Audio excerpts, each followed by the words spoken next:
বন্ধুরা, আজকে আমি তোমাদের কাছে অনেকদিন বাদে আবার বললাম, সেই দশমীতে এসেছিলাম আর এই এলাম।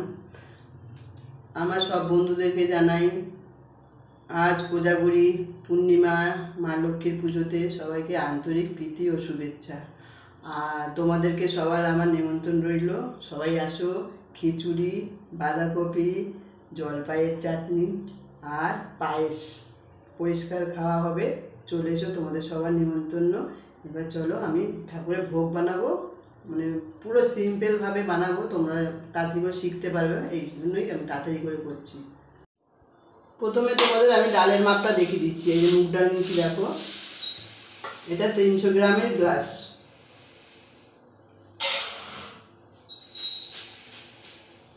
আর এই দেখছো 100 মতো নিলাম, মানে 400 ডাল নিয়েছি মুগ ডাল। 500 গোবিন্দভোগ চাল নিয়েছি, চালটা একবার ধুয়ে রেখে দিয়েছি।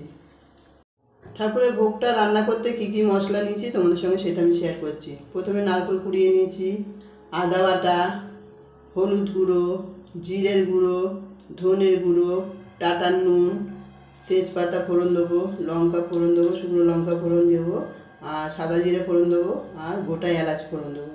এই ডক্টর চয়েস রিফাইন তেল দিয়ে আমি রান্না করব। প্রথমে কড়াইটা গরম করতে দিয়েছিলাম, তেল দিয়ে দিচ্ছি আর সামান্য ঘি দেবো, ঝর্ণা ঘি দেবো। আমাদের সঙ্গে আর দুটো জিনিস শেয়ার করা হয়নি, কাজু কিশমিশ দেবো আর এই চিনি। তেল গরম হতে হতে মুগ ডালটা ভালো করে কষলে ধুয়ে নেবো। মুগ ডালটা পরিষ্কারভাবে ধুয়ে নিলাম। তেল গরম হয়ে গেছে, এলাচ শুকনো লঙ্কা ফোড়ন দিয়ে দিলাম, সাদা জিরাটা দিয়ে দিলাম, পুরনো তেজপাতা দিয়ে দিলাম, ধোয়া মুগ ডালটা দিয়ে দিলাম। ডালটা ভাজা হয়ে গেছে, এবারে ধুয়ে রাখা আতপ চালটা দিয়ে দেবো। এবারে মশলাগুলো দিয়ে দিলাম। কী কী মশলা দিয়েছি তোমাদের আগেও বলে দিয়েছিলাম, আদা, জিরে, ধনে, হলুদ, লঙ্কা, এই দিয়ে ঠাকুরের ভোগটা করবো। এবারে মশলাটা আমি ভালো করে কষিয়ে নিই। মশলাটা ভালোভাবে কষানো হয়ে গেছে, আর এদিকে আমি জল বসিয়েছিলাম, জলটাও ফুটে গেছে। তোমাদেরকে আমি একটা কথা বলছি, কিছু মনে করো না।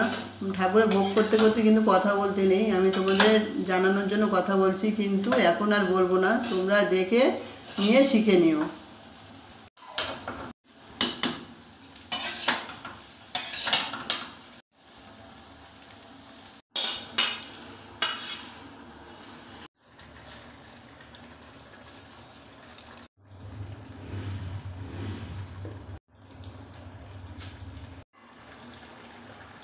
বন্ধুরা, হয়ে গেছে মা লক্ষ্মীর ভোগ করা। তোমরা এরমভাবে, আমি যেরমভাবে করলাম তোমরা এভাবে ট্রাই করো। ভোগ খেতেও ভালো, খাওয়াতেও ভালো, আর ঠাকুর তো মানে এরমভাবে ভোগ পেলে পুরো সন্তুষ্ট।